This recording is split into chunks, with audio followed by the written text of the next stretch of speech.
December মাসে পরীক্ষা শেষ হলে কিন্তু সবাই সব জায়গায় ঘুরতে যায়।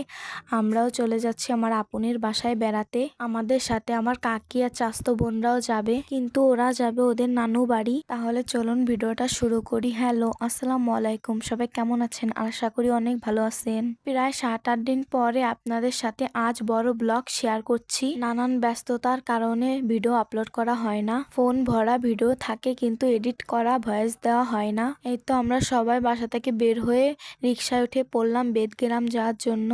আমার কাকি, আমার আপুনি, আমার 2 চাচাতো বোন এক রিকশায় বসেছিল, আমি, আব্বু, আম্মু এক রিকশায় বসেছিলাম। বেদগ্রাম স্ট্যান্ড থেকে আমাদের পয়সা রেটের গাড়িতে উঠতে হয়। আমার কাকির বাবার বাসা বরিশাল মেইন টাউনে। কাকিরা বরিশাল নেমে যাবে আর আমরা বরগুনা যাব।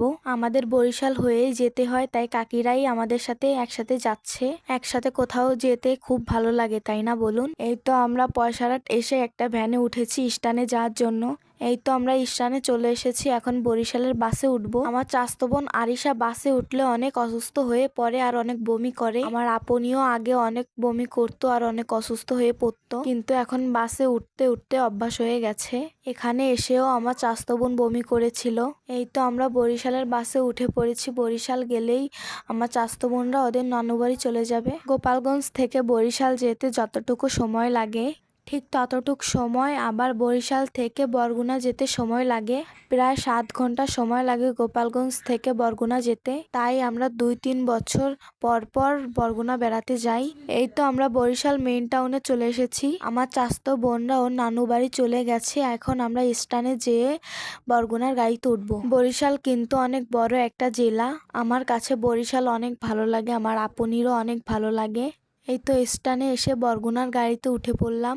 এরপরে আর কোনো বাস চেঞ্জ করা লাগবে না, এটাই করেই আমরা বরগুনা চলে যাব। বরগুনার অনেক ভিডিও আপলোড করা হয়েছে, আপনারা হয়তো সবাই দেখেছেন। অনেক জায়গা ঘুরেছি, ব্যস্ততার কারণে এই বড় ব্লগগুলো শেয়ার করা হয়নি। বরগুনা যে আমরা কি কি করেছি, কোথায় কোথায় ঘুরেছি, এই সবগুলো ব্লগেই আপনাদের নেক্সট ব্লগে শেয়ার করব। বাসে কেউই বমি করেনি, তাই আমরা অনেক কিছু খেয়েছিলাম বাসে বসে। এই তো আমরা বরগুনা চলে এসেছি। এখন আমরা অটোতে উঠে আপুদের বাসায় চলে যাব।